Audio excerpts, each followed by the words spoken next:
In this video, you'll learn how to bookmark a thread in Perplexity AI.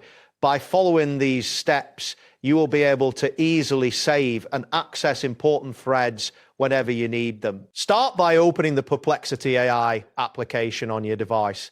Ensure that your internet connection is stable, as a poor connection may affect your experience. Once the application is open, navigate to your threads or conversations list. This section typically displays all your recent interactions, allowing you to find the thread you wish to bookmark quickly. Next, locate the specific thread you want to bookmark.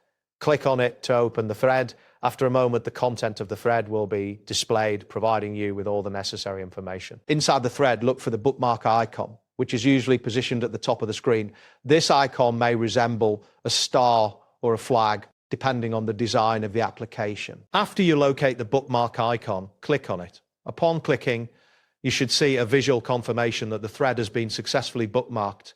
This confirmation may be a small notification appearing briefly on your screen. The thread is now saved in your bookmark section, making it easily accessible for future reference. To verify, you can navigate to the bookmark section within the application to ensure your thread is listed there. This bookmarking feature is particularly useful for keeping track of important conversations or threads that you may want to revisit later without having to search through your entire conversation history. That's it for this tutorial. Thanks for watching, and see you in the next one.